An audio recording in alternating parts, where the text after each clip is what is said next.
क्या होगा जब रूही को बचाने के बाद नहार को उसकी जिंदगी का सबसे बड़ा मौका मिलेगा, लेकिन उसी वक्त रूही के सामने खुल जाएगा दादी का काला सच। क्या रूही इस बार खामोश रहेगी या फिर दादी का असली चेहरा नहार के सामने लाएगी? ये सवाल ही आगे की कहानी को और ज्यादा डरावना और सनसनीखेज बना देता है। नहार जब होश में आता है तो उसकी पहली आवाज सिर्फ रूही का नाम होती है। वो बेकाबू होकर गली गली उसे ढूंढने निकल पड़ता है। घर वाले परेशान होकर पुलिस को खबर देते हैं। पुलिस सीसीटीवी फुटेज चेक करती है और उन गुंडों का अड्डा ढूंढ निकालती है। तभी नहार पूरी ताकत से उस जगह पहुंचता है जहां रूही बंधी हुई होती है। जैसे ही वो उसे आज़ाद करता है, रूही डर से कांप रही होती है। नहार उसे जोर से सीने से लगा लेता है।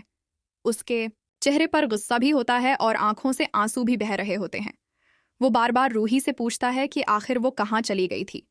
उसके बगैर नहार पागल हो चुका था। उसकी हर धड़कन टूट चुकी थी। इसी दौरान दादी की नज़र रूही पर पड़ती है और वो इशारा करती है कि नहार को कुछ मत बताना। रूही मजबूरी में खामोश रह जाती है।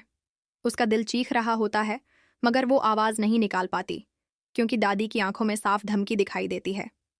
इधर दादी उन गंडों से साफ कह देती है कि चाहे पुलिस कितने भी सवाल करे, वो ये नहीं बताएंगे कि उसने उन्हें पैसे देकर रूही को अगवा करवाया था। दादी कहती है कि उन्हें उसके बदले में मोटा इनाम मिलेगा और गुंडे भी दादी की बात मान जाते हैं। जब नहार उन गुंडों के पास जाकर पूछता है कि उन्होंने ऐसा क्यों किया तो वो पुलिस के सामने कह देते हैं कि वो बड़े घरों के लोगों को उठाकर तावान मांगते हैं। सबको यही यकीन हो जाता है कि रूही का अगवा भी पैसों के लिए हुआ।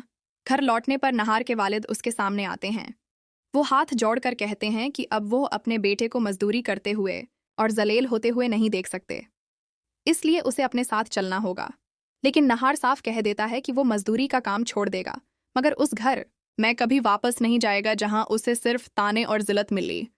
समर और जोही भी नहार को समझाने की पूरी कोशिश करते हैं लेकिन नहार किसी की नहीं सुनता।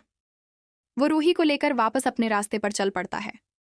अगले दिन नहार नौकरी ढूंढने के लिए दफ्तर से दफ्तर भटकता है।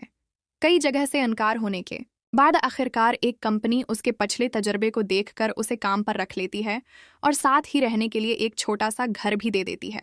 नहार की आंखों में पहली बार चमक दिखती है। वो घर लौटकर रूही को बताता है कि अब उनकी जिंदगी नई शुरुआत करने जा रही है। रूही की आंखें भी खुशी से भर जाती हैं और दोनों अपने नए घर में शिफ्ट हो जाते हैं। पहली बार उन्हें लगता है कि शायद अब सब कुछ ठीक होने लगेगा, लेकिन दादी की बेचैनी और गुस्सा दोनों बढ़ते जाते हैं। वो सोचती है कि कितनी बार उसने रूही को रास्ते से हटाने की कोशिश की मगर हर बार रूही बच निकलती है। दादी खुद रूही के पुराने घर तक पहुंचती है लेकिन वहां ताला लटका होता है। पूछने पर उसे पता चलता है कि नहार को नौकरी मिल चुकी है और दोनों अब नए घर में रह रहे हैं। ये सुनकर दादी के चेहरे का रंग उड़ जाता है। दादी पहले रतन के पास जाती है, फिर जोही से भी बात करती है लेकिन कहीं से भी उसे रूही का नया पता नहीं मिलता। आखिरकार दादी अपनी कंपनी के लोगों से नहार का पता लगवाती है और जैसे ही उसे पता चलता है, दादी एक बार फिर रूही के सामने जा खड़ी होती है। इस बार दादी किसी चालाकी से काम नहीं लेती। वो सीधी रूही से कह देती है कि उसके पास सिर्फ 24 घंटे हैं। अगर उसने खुद नहार को छोड़ा नहीं तो ये आखिरी बार होगा जब वो जिंदा दिखेगी।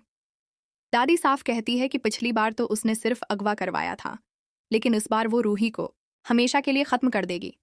रूही के पैरों तले जमीन खसक जाती है। उसके दिल की धड़कन तेज हो जाती है और तभी उसे एहसास होता है कि उसके अगवा के पीछे दादी ही थी। अब उसके सामने सबसे बड़ा सवाल ये खड़ा हो जाता है कि क्या वो नहार को ये सच्चाई बता दे या फिर हमेशा की तरह खामोश रहकर खुद ही ये दर्द सह ले। क्या आप चाहते हैं कि रूही इस बार दादी का सच नहार के सामने ले आए या फिर खामोश रह जाए?